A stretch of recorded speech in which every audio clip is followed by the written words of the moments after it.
Once again. Unajua maisha ya zamani yalikuwa ni maisha safi sana. Yalikuwa ni maisha ambayo yamenyoka kwa sababu kulikuwa hakuna smartphone, hakuna pesa. Kwani kwa kipindi hiki watu wamekuwa wakiuana sana kwa sababu ya pesa. Lakini zamani watu wengi walikuwa wakiuana kwa sababu ya madaraka. Nikizungumza madaraka na maanisha ufalme. Kwa nyakati za sasa tunazungumzia kuhusiana na rais. Na kwa sasa hivi kuna mawaziri, kuna makatibu na nini, viongozi wengi wa bunge. Lakini kwa zamani vitu kama hivyo vilikuwa vipo. Kulikuwa na machief, mfalme pamoja na viongozi, yani wazee wa baraza. Na zamani bana, vitu vingi kama magari vilikuwa vipo. Zamani vijana wengi walisifika kwa kulima sana na ufugaji kwa sana. Lakini siku ya leo naenda kumzungumzia kijana mmoja ambaye alikuwa ni mtoto wa mfalme, ambaye alikuwa anaitwa Prince Eze, ambaye alikuwa ni kijana ambaye alikuwa akipendwa na watu wengi kutokana na ukarimu wake. Ni kijana ambaye alimheshimu kila mmoja, aliwaheshimu wananchi wote. Ona kwa wakati huu huyu mzee bana alikuwa amelemewa na mzigo, lakini mshikaji ambaye anakwenda kwa jina la Prince Eze aliweza kumsaidia na kujali kabisa kwamba yeye ni prince. Na mabinti wengi sana wamekuwa wakimpenda kwa sababu ya ukalimu wake. Amekuwa ni kijana ambaye anawavutia mabinti wengi. Jamani, mabinti wamekuwa kitamani walau wapate hata nafasi ya kupendwa na Prince Eze kwa sababu amekuwa ni kijana wa tofauti sana. Ameonyesha utofauti wake tofauti na Prince mwingine, kwani huyu mshikaji ana kaka yake ambaye anakwenda kwa jina la Prince Odinaka. Lakini huyu watu wengi wamekuwa wampendi, wanampenda tu mshikaji ambaye anakwenda kwa jina la Prince Eze. Na huyu hapa ndo mfalme, yani ndo babake mzazi na maanisha, kwa sababu mshikaji ni mtoto wa mfalme. Na mfalme amekuwa akimpenda sana huyu kijana kwa sababu amekuwa ni kijana mtulivu, kijana mwelevu, mwenye upendo, anawapenda wananchi, so mbaguzi, anajua kitu ambacho anakifanya of course. Na mdingi amekuwa akimtakia heri kila itwapo leo kwa sababu amekuwa kijana mzuri. Lakini tukiangazia upande wa pili, upande wa Prince Odinaka, amekuwa ni kiongozi ambaye ni mwenye leo mbaya sana, tena sana. Amekuwa akiwafanyia wananchi vitendo vya ovyo tofauti na kitu ambacho anapaswa kufanya kiongozi ambaye anatakiwa kuongoza nchi. Ona sasa, huyu ni mzee ambaye alikuwa akiandaa waini yake, lakini cha kushangaza ni kwamba Prince Odinaka alikuja kumnyang'anya waini kwa sababu huyu mzee alikuwa ni mfanyabiashara. Na mzee alipojaribu kuweza kuzungumza, huwezi kuamini kwamba Prince alimtishia kwamba atamkili na atakiteketeza kizazi chake chote. Kwa maana hiyo huyu mzee anachagua tena kumwachia Prince ile waini yake. So alikuwa ni mbabe, ni Prince ambaye alikuwa ni mkatiri, ana roho mbaya. Unafahamu watu wenye roho mbaya wewe? Yani Prince ambaye anakwenda kwa jina la Odinaka alikuwa na roho mbaya kinoma noma. Huyu kijana Mungu atamlani kwa kweli. Alafu mdingi akawa anaondoka. Na ukiachilia hivyo, Prince Odinaka amekuwa ni Prince ambaye anapenda sana kubaka vijakazi pamoja na mabinti wa hichi kijiji. Na siku leo Prince Eze alikuwa akitembea akasikia miguno ya mapenzi huko. Ni kwamba Prince Odinaka alikuwa akibaka mtoto wa kike. Mshikaji kuzama ndina, anakuta Prince anafanya ubakaji. Alimtoa lakini alikula bonge la ngumi. Unanipiga, alimrudishia pale. Kilichoendelea hapo, unadhani ni amani? Ni vulugu. Malikia alikuja na alimpiga mshikaji na kidole kwa juu. Mwache bana, unaanzaje kumsogelea mwanangu? Inatakiwa muelekeze mwanao vizuri kwa sababu amekuwa na tabia za ovyo. Nani ana tabia za ovyo? Wewe ndo unaniingilia kwenye mambo yangu. Na huwezi kuamini ni kwamba Malikia alimpiga mshikaji kofi pale. Kaa mbali na mwanangu, anavyovifanya havikuhusu, au sio? Ipo siku moja itakutokea pwaniko ambacho unakifanya alafu mshikaji akawa anajichenga pale. Malikia aligeuka alimpiga mshikaji naye kofi. Unazingua, kila siku unaniaibisha. Nakwambia habari za kubaka wajakazi lakini bado hausikia. Hamna mama, unamsikiliza tu mjinga. Hapana, kitu ambacho nazungumza ni cha kweli, unakosea bana. Uwezo kwa unafanya ubakaji kila siku. Inabidi ujitambue wewe ni nani. Wewe ni mtoto wa mfalme. Wewe ni mrithi wa kiti cha kifalme. Unataka watu wakuchukie mpaka lini? Madha alikuwa kikasirika kinoma noma. Siku ile mshikaji ambaye anakwenda kwa jina la Eze alimletea mdingi wake kitoweo fulani alikuwa amemwandalia. Mdingi konja akaona kweli noma, Malikia na unaweza kupata. Sasa nikala vitu vya mpuzi kama wewe, fala mchafu. Alafu Malikia alichokifanya akawa ananyenyuka pale, akawa anajichenga. Malikia analomba huyu, yani anamchukia mshikaji barabara. Na muda si mrefu Prince Odinaka akawa anatimba na akampatia heshima mfalme. Mfalme akambariki mwanae ambaye anakwenda kwa jina la Odinaka. Na taratibu mfalme akawa anamkaribisha kwamba karibu upate kitoweo kizuri na ni kitamu kweli, kwani kinavutia. Prince akanyanyuka pale, akachukua finyango moja pale taratibu, ili mradi aweze kuonja radha ambayo mfalme alikuwa akila pale taratibu. Basi akawa anaenjoy mdogo mdogo. Mbona tamu hivi? Ni tamu sana. Mshikaji alikuwa akisifia hii nyama, ilikuwa ni tamu barabara. Ni nani ambaye ametengeneza hii? Ni mimi hapa nimetengeneza. Kumbe babake ni wewe umetengeneza hii? Kibaya. Yaani akina radha yote kichafu. Kumbe kimeandaliwa na mtu mchafu kama wewe. Mfalme, unaanzaje kula vitu vichafu kama hivi? Yaani mshikaji alibaki anamshangaa. Ni kwamba mwanzo alikuwa akisifia, alafu mwisho wa siku eti anaona ni kibaya. Kamgeukia mshikaji pale. Wewe pumbavu. Alafu kampa heshima pale mfalme kambariki mshikaji. Alafu then mwamba akawa anajichenga. Kinyang'ao wewe, kikatili. Mshikaji anamchukia ndugu yake mpaka basi. Yaani ndugu ambao wanachukiana barabara. Wala usijali mwanangu, potezea. Nakujua mwanangu, najua umechukulia kawaida. Yes, mshikaji amechukulia kawaida kwa sababu ni mtu mwenye upendo kweli, ni mtu ambaye ana love na mfalme pamoja na kila mtu kwenye huu ufalme. Siku ya leo bana, Mdingi alikuwa akimtuma binti yake aende akapeleke wine moja kwa moja mpaka kwa mfalme, kwa sababu huyu Mdingi amekuwa akisupply wine kwenye jumba la kifalme. Lakini siku ya leo alikuwa yuko busy, ilibidi amwagize binti yake, jamani nenda palace leo, nenda kwenye jumba la kifalme jamani, Mungu anisaidie nionane na Eze. Bidada anatamani kuonana na Prince Eze walau waweze kuzungumza. Basi alitimba mpaka kwenye jumba la kifalme. Kama bahati alikutana na Prince Eze. Karibu, nyanyuka. Nini ambacho kimekuleta hapa?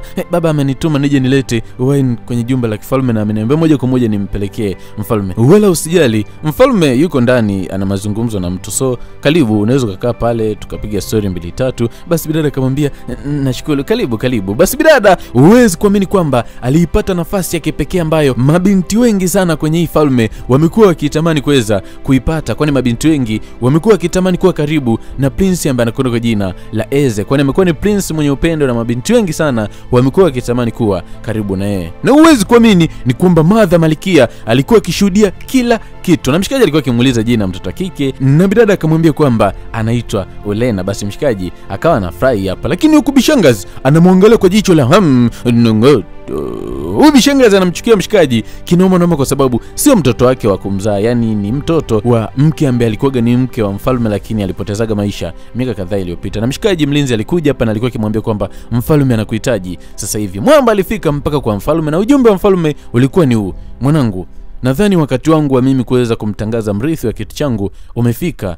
Na kama unavyoona hapa, unaona nilivyokuwa nimeumia hapa. Niliumia wakati niko vitani kwa sababu ya kuweza kulipambania taifa. Mtu ambaye anateuliwa kuweza kukamatia kiti cha ufalme ni lazima aweze kupambana vita. Mimi nilipambana vita mpaka nilijeruhiwa na nina majeraha mengi sana kwenye mwili wangu, yote kwa sababu ya kuweza kulitetea taifa na yote kwa sababu ya kuweza kukamatia kiti cha ufalme. Na kakako Odinaka ndo aliweza kuchaguliwa na miungu kwamba yeye ndo atakayerithi hichi kiti cha ufalme. So kwa sasa hivi nadhani wakati wa vita umekaribia. Lakini baba, lakini nini? Vipi? Mdingi anazungumza na unazungumza. Akuyoba nuwe ukuyoba. Kaa kimya. Mdingi anapozungumza wewe inatakiwa unakaa kimya. Yes, lakini nilitamani uweze kulitambua hilo kwa sababu ni jambo muhimu kweli. Kwa sasa hivi kakako ndo atakuwa mrithi wa hichi kiti na yeye ndo ataongoza vita kuweza kuhakikisha kwamba anaitetea jamii yetu na kuweza kutetea ufalme wetu. Cha msingi tu ambacho nimekuitia hapo ni kukuhitaji uweze kumsupport kakako kwa kila njia. Bila shaka. Lakini samani baba, nilikuwa naomba kama utojari kwenye hivi vita tushirikiane na brother. Yani wote tuingie vitani ni msupport kakangu, kwa sababu kakangu kidogo namjua ni mdhaifu, atashindwa kupambana peke yake. Unasemaje? Nani mdhaifu? Yani kwamba unaniita mimi mdhaifu? Wewe ndo mdhaifu kwa sababu hujajiweza hata siku moja, na wewe ni mtu ambaye ni nothing kwenye hili taifa. Yani una mamlaka ya kuzungumza jambo lolote. Hapana brother, mimi nakujua vizuri na ndio maana kwa unyenyekevu nimeomba nikusapoti. Kidole kimoja hakiwezi kuvunja chawa. Tuko ndugu wawili, kwa nini tusisapotiane? Mimi nitakusapoti vitani. Na hidi nguvu yako peke yako haitoshi, inanihitaji mimi. Mkelele, unazungumza kama nani? Mimi si ni kakako. Unaanzaje kunipayukia eti uende ukanisapoti vitani? Na ukiendelea kuniingilia kwenye njia yangu nitakufumua. Hauna nichukulie mimi kama yule mamako marehemu kibaka tu, yule malaya kabisa. Mshikaji kanyanyuka. Unamuita mamangu malaya? Unamuita mamangu kibaka?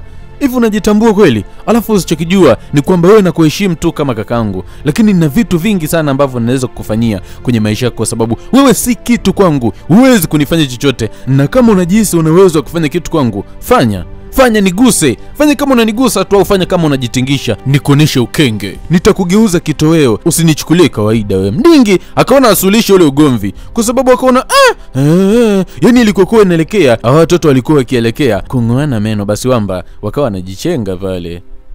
So poa, yani ni hatari balabala. Na mshikaji alitimba sehemu ambayo alimwacha mtoto wake. Binti ambaye nilikuwa nimemwacha hapa yuko wapi? Malikia amemfukuza. Yani Malikia ni kwamba alimfukuza yule mtoto wake. Na mshikaji alichokifanya, aliwatuma walinzi waje kumchukua mtoto wake. Bidada akawa anatoka pale. Unahitajika na prince. Nahitajika na prince. Yes, prince anakuita kwenye jumba la kifalme. Bidada akawa kama na wasiwasi.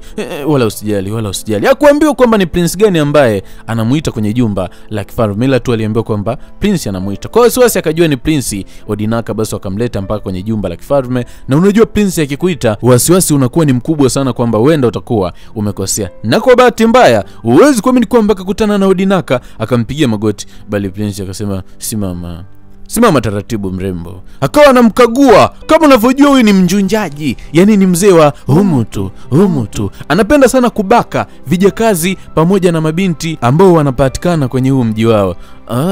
Unalipa wewe. Unaonekana unafaa. Nani ambaye alikuwa amekuita hapa kwa sababu umekuja kama surprise? Ni mimi hapa. Ndio nilikuwa nimemwalika hapa. So, naomba vitu vyangu au watu wangu au wageni wangu uwe unakaa nao mbali. My dear, tuenzao basi. Alafu mshikaji akawa anampatia mtoto wake mkono pale. Wewe, Odinaka anashangaa. Mshikaji yeze amepata kipotable, demu mlembo. Wewe, mpaka madha alibaki anashangaa. Shenzi. Momba lina wivu hili, yani lina wivu kinoma. Na mshikaji alikuwa akienjoy na bidada ambaye anakwenda kwa jina la Urena, kwa sababu ni mwanamke ambaye amejikuta tu kuna namna anavutiwa kuwa karibu naye. Yani mshikaji amejikuta anampenda bidada ambaye anakwenda kwa jina la Urena, na alikuwa akimtoa out, kumtembeza kwenye mazingira ama kwenye baadhi ya bustani za jumba la kifalme. Na hii ni sehemu ambayo maprince huwa wanaogelea gani, ndo swimming pool yao. No man, swimming pool ambayo haihitaji usafi wala nini. Yani unaingia unapiga zako mbizi, kutana nyoka sijui manini, nyoka wa majini sijui matombolelo sijui machula, yani wewe ni umo. Basi bana, walipata time wakawa wamekaa pale, na mshikaji alikuwa akimwambia mtoto wake kwamba kikweli wewe ni mwanamke mrembo sana. Na nimejikuta navutiwa na wewe. Na nimejikuta natamani kuwa karibu na wewe. Na natamani kukujua zaidi. Je, utanipa nafasi ya kujua zaidi? Bidada anazana na goma. Ni ngumu sana kuweza kugoma kwa sababu huyu ni prince bana. Basi mshikaji huwezi kuamini ni kwamba akamleta mtoto wa kike mpaka nyumbani kwao, yani mpaka nyumbani kwa kina bidada na mdingi akatimba. Prince, niko na mwanao samani kwa sababu najua huenda alikuwa na kazi, lakini mimi nilikuwa nikizunguka naye. Wala usijali prince. Yani ukitaka hata mwezi mzima mwaka zulula naye tu huyo, hakuna shida. Nashukuru sana kwa ukalimu wako. Najua watu wengi wanamheshimu mshikaji kwa sababu ni prince. Basi ngoja mimi niondoke. Mshikaji alikuwa akimwaga mtoto wa kike, mdingi akabaki anashangaa. Mwanae na prince kivipi? Yani imewezekanaje? Mwanangu, imewezekanaje wewe na prince? Amenipenda tu siku ile ulivyoniagiza nipeleke waini. Ikawa bahati yangu prince akaniona, naona sasa hivi anapenda sana kweli kuwa karibu yangu. Lakini jiangalie huko upande wa pili, huwezi kuamini kwamba mfalme anaumwa, anakohoa tu. Alikuwa amezidiwa barabara. Pole. Wala usijali mfalme wangu, utapona. Ize. Kikweli najisikia kufa. Nahisi kufa. Pole. Malikia akaenda kumchukua mwanae huko. Huwezi kuamini ni kwamba Malikia swala la mfalme kuumwa ni kama anataka kulitumia kama fursa. Mama nini vipi, mbona umeniita mkuku? Sikia nikwambie kitu kimoja. Mfalme anaumwa na amezidiwa kweli. Nadhani hii ndo nafasi yetu ya sisi kuweza kukikamatia kiti cha ufalme. Hii ni nafasi ya pekee ambayo Mwenyezi Mungu ametupatia. Wanamshirikisha Mwenyezi Mungu kwenye dhambi. Mungu katupatia hii nafasi, inabidi tuitumie vizuri. Ikiwezekana tummalizie. Yes, tummalizie. Kumbe na mshikaji ni katili. Yeye anamsupport mama Keti wammalizie mfalme akafilie mbali, alafu wao wachukue jumba la kifalme. Wanazingua kweli. Basi bana, baada ya wiki 2 kuweza kupita, huwezi kuamini kwamba baraza la wazee pamoja na mshikaji ambaye anakwenda kwa jina la Eze walikuja kumjia juu Malkia aweze kueleza kwamba mfalme anaendeleaje, kwa sababu imekuwa ikisemekana kwamba mfalme anaumwa, lakini hakuna mtu ambaye anapata nafasi ya kwenda kumuona mfalme. Sikia nikwambie kitu kimoja. Mimi nishawaambieni kwamba kwa sasa hivi mfalme anaumwa na yuko kwenye matibabu ya siri sana. Haitakiwi mfalme aweze kuonwa na mtu yoyote. Cha msingi Prince Eze kuwa mpole bana. Alafu inabidi mjue kwamba mrithi wa hichi kiti ni Prince Odinaka. Kwa hata mfalme ikitokea amepata shida, huyu ndo atakayerithi. Au kuna mtu anapinga? Nani ambaye atampinga Malkia? Hakuna mtu ambaye anampinga Malkia hata mmoja. Tafadhali, ndio hivyo. Yaani itakiwe mtu aweze kumuona mfalme mpaka mfalme atakaa sawa, kwa sababu tuna mfalme mwingine hapa ambaye anaenda kurithi kiti cha kifalme. Mnamuelewa kitu ambacho anakizungumza huyu? Hakuna mtu ambaye anajali madaraka hapa. Sisi tunachokihitaji kujua hali ya mfalme. Kelele. Kwa maana unasema wakubwa wanaozungumza na wanazungumza. Mlinzi, basi muda si mrefu mlinzi akatimba hapa. Sikieni kuambia kitu kimoja, nakupa onyo. Yoyote takataka yote isije kasogelea mlango wa chumba cha mfalme. Haijalishi awe princess awe nani, wanaoruhusiwa ni Malkia pamoja na mimi Odinaka, okay? Basi mshikaji akawa amefuata oda pale. Yaani kwa sasa hivi kinachoendelea ni ubabe tu, kwa sababu mfalme kwa sasa hivi yuko na hali mbaya kinoma noma. Na mshikaji anakokuja kujipozea ni kwa bidada ambaye anakwenda kwa jina Laulena. Mbona kama huko sawa? Shida ni nini? Mshikaji ndo akawa anamwambia mtoto wake kwamba kiukweli mfalme anaumwa sana. Jamani, mtoto wake akawa anampa pole mshikaji kwa sababu babake anaumwa. Najisikia vibaya kweli kwenye hili. Lakini kiukweli wewe ni mwanamke wa kipekee sana. Ni mwanamke ambaye umekuwa ukinipatia furaha kwenye maisha yangu. Tangu nimeonana na wewe nilikuwa gizani, lakini umenifanya sasa hivi niko kwenye mwanga. Na hiyo na furaha yangu wazi wazi kwenye uso wako. Tafadhali, nilikuwa naomba babangu akishapona nikuoe wewe mke wangu. Huwezi kuamini ni kwamba bidada akasema asante kwa kuniamini. Mshikaji anachokitaka ni kwamba baada ya mzee kupona amuoe mtoto wa kike. Huko kakake ni kwamba wamefula, wanazidi kupanga mipango ya kuweza kuhakikisha kwamba wanammalizia mfalme pale pale kitandani, alafu wao wanachukua kiti cha ufalme. Na mshikaji ametega sikio, anamsikiliza mamake kwa kila kitu. Yaani mamake anamcontrol mshikaji kwa kila jambo, na mwamba yuko radhi kufanya lolote ambalo mamake anamwambia aweze kulifanya. Wakati mwingine tunamwona bidada Laulena alikuwa na marafiki zake hapa, walikuwa wakija kuweza kuteka maji. Jamani, kabla mjateka maji ninaombea. Hamwezi kuamini ni kwamba princess ameniambia atanioa. Huyu Eze tunayemjua sisi. Huyu. Eze hawezi kufanya kitu kama hicho. Aacha wanawake wote eje kufuata wewe. Kweli mimi ndo nawaambia hivyo. Amesema atanioa. Mshangaeni huyu binti. Kweli ameniambia tena atanioa mfalme akishapona akishaamka. Kila mtu alikuwa akimcheka. Yaani kila mtu aliona kama ni kichekesho. Hicho ni kichekesho. Princess hawezi akaoa mtu kama wewe. Bidada alikuwa akiwadhihirishia, lakini hakuna mtu ambaye anamuelewa. Kila mtu anambishia kwamba Princess hawezi akaoa mwanamke kama Laulena. Ni mwanamke ambaye sio type yake. Atuache sisi ambao tumeumbika, tuna manyashi na nyashi. Haja kwa wewe ambaye hamna kazi. Tupitie hivi bana. Acha kutichekesha mapema yote. Watu wabishi wewe. Basi wakati mwingine tunamwona mfalme alikuwa kitamba zake na bidada ambaye anakwenda kwa jina Laulena. Na siku leo walikuwa wamekuja kuteka zao maji. Mshikaji kachukua chungu pale. Tulia, usinisaidie chochote guys. Usinisaidie chochote mlinzi, nitachota mimi mwenyewe. Mshikaji akawa anachota maji yeye mwenyewe kumuonesha mtoto wa kike kwamba anamjari, na taratibu alikuwa akirudi nyumbani na mlinzi ndo alikuwa amemsaidia mshikaji kuweza kubeba chungu mwamba wakati anaenjoy na mtoto wa kike. Huku kwa wale wanoko ambao walikuwa wakibisha wakashangaa Princess anatamba na bidada ambaye anakuwa jina Laulena. Jamani, kumbe ni kweli. Princess amempendea nini huyu? Kila mtu alikuwa akishangazwa kwamba kumbe ni kweli jamani. Ni kweli. Kumbe ni kweli huyu jamani, wao kiukweli wamependeza.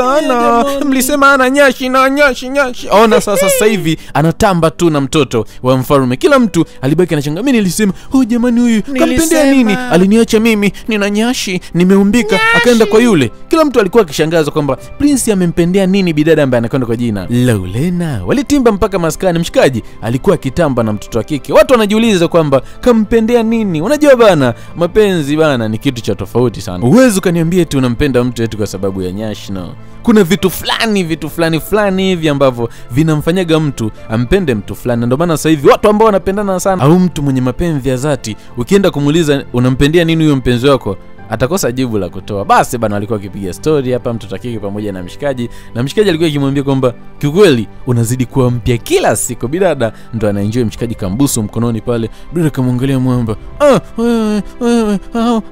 Huwezi kuamini kwamba wakawa wanapata juice ya miwa pale. Bidada ni anatabasamu pale. Jamani, akawa anamfuta mshikaji lips. Haya ndo mapenzi bana. Na mshikaji akawa anamwaga mtoto wake kwamba nadhani time ya mimi kuweza kujichenga. Basi bidada akawa anasimama kuweza kumsindikiza mshikaji. Basi hakuna shida, mwamba akawa anajichenga taratibu pale. Stop.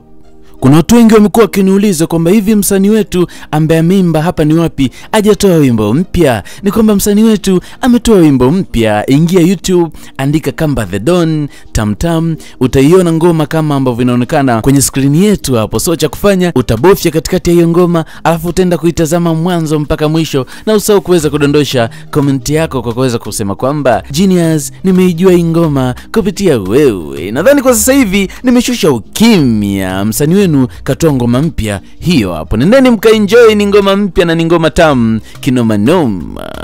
Basi bana, siku leo Prince alitimba mpaka kwenye jumba la kifalme. Huwezi kuamini ni kwamba Prince Odinaka ameshajivesha madaraka, kwa sasa hivi ameshajipatia ufalme. Na wazee wa baraza walitimba mpaka ndani, kwa sababu siku leo kulikuwa na kikao nyeti kinoma noma, na muda si punde Malkia akawa anatimba hapa, na alikuwa na taarifa ambazo alikuwa amekuja kuletea. Jamani, tuna taarifa mbaya kuhusiana na mfalme. Mfalme amekufa.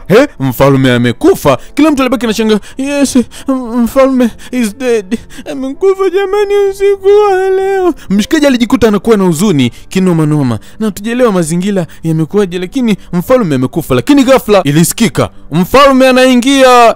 Mfalme anaingia. Huwezi kuamini kwamba mshikaji alitoka kwenye kiti cha kifalme pale pale. Ghafla alikuja msoma nyota wa mfalme, anataka kuingia kasita.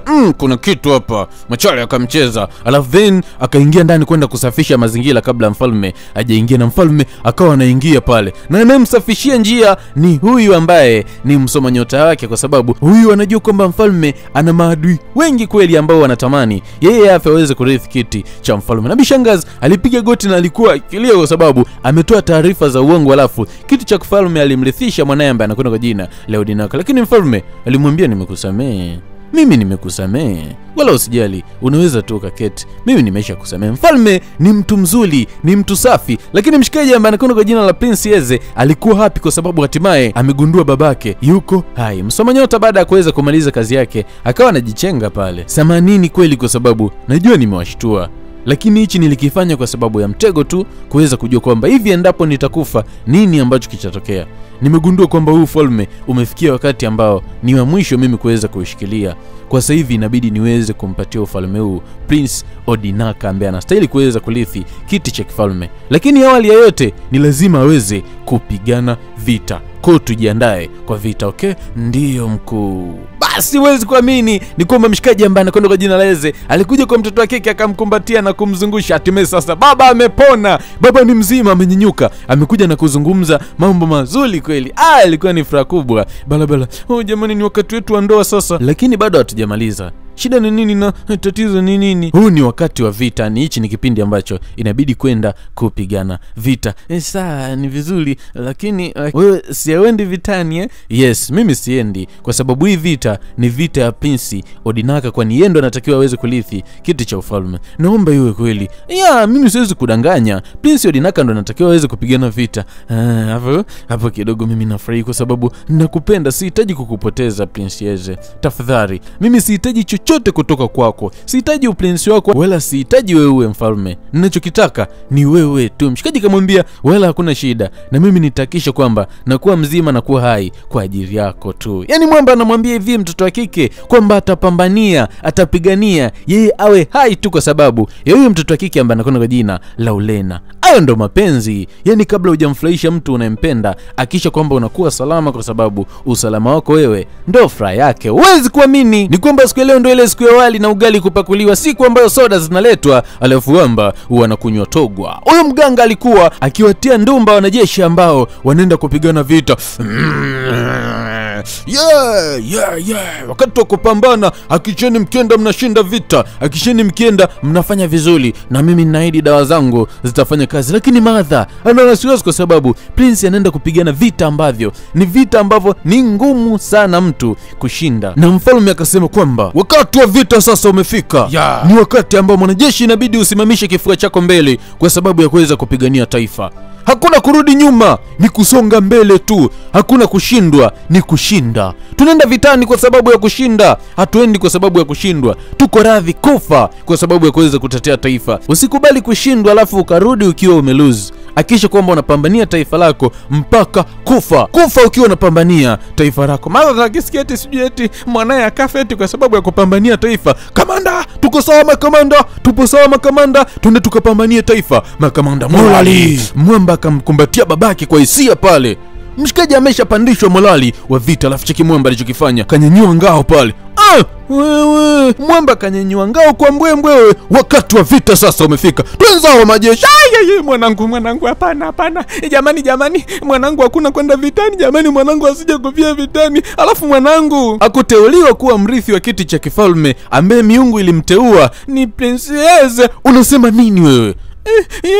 Princess ndo aliteuliwa kuwa mshindi, lakini mimi nilimlipa msoma nyota wa zamani pesa ili mradi aweze kumtangaza mwanangu kwamba ndo anafaa kuwa mfalme.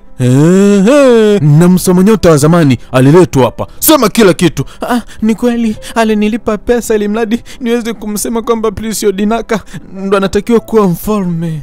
Wewe, sili imevuja. Ni kwamba kumbe mtu ambaye alitakiwa aweze kuwa mfalme ni mshikaji ambaye anakwenda kwa jina la Prince Eze. Lakini mwisho wa siku walikuja kubadilisha matokeo. Kama tawa pumbavu hawa, nendeni mkawafungie magereza. Basi wakawa nakamatwa pale na kwenda kufungiwa selo kwa sababu wamezingua kweli. Alafu mfalme akamgeukia mshikaji Prince Eze hapo. Alafu Prince Odinaka akateleza kwa sababu kwa sasa hivi hana chake tena.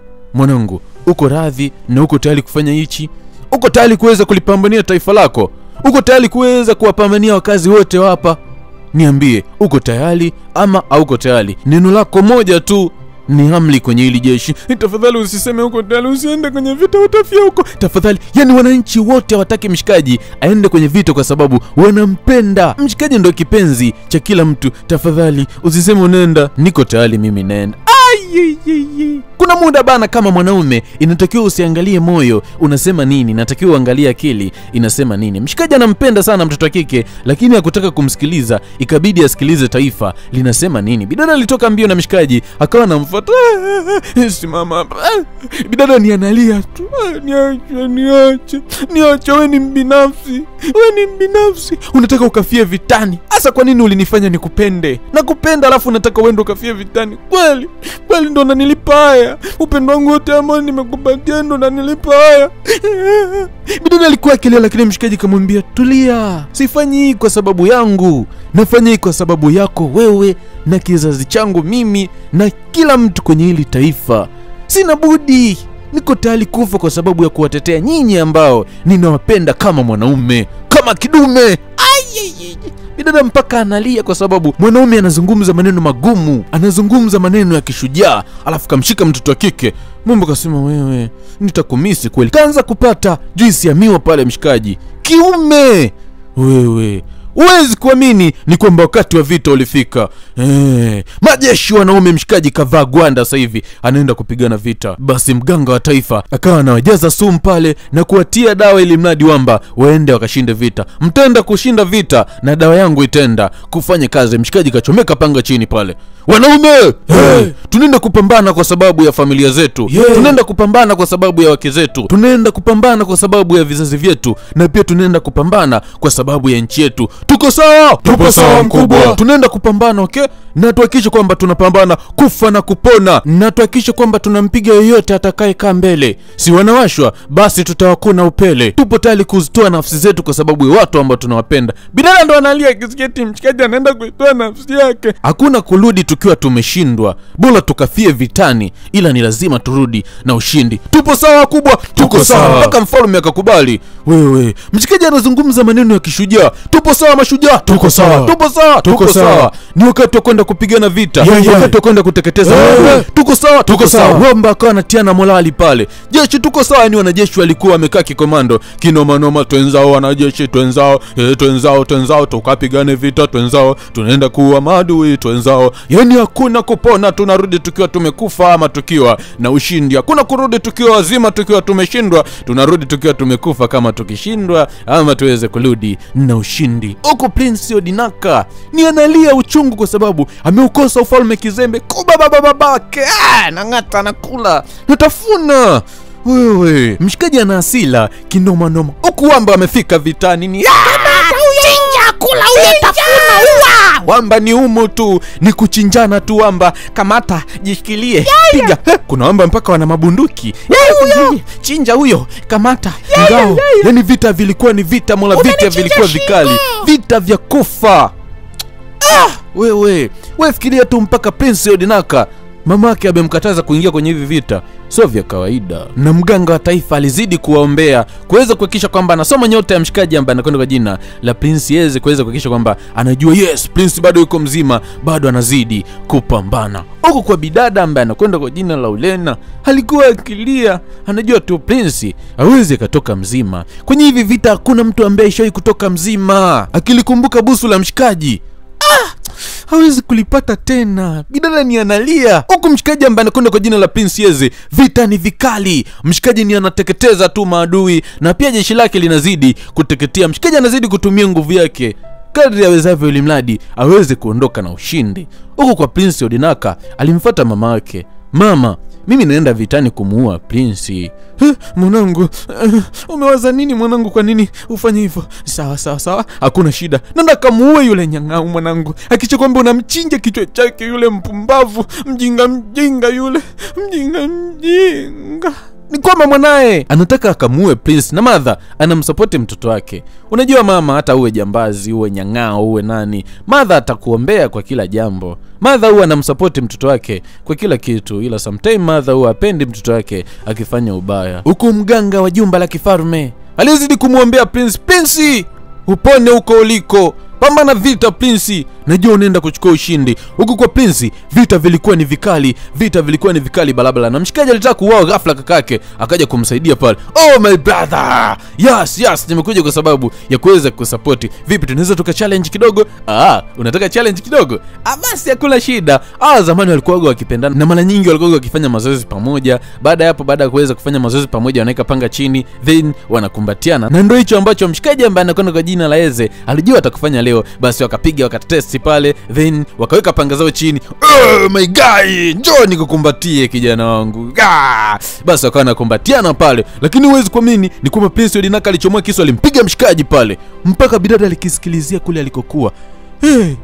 Alimuongeza tena. Bidada chali anachokipitia mshikaji kule, na anakipitia mtoto wa kike pamoja na mganga wa jumba la kifalme.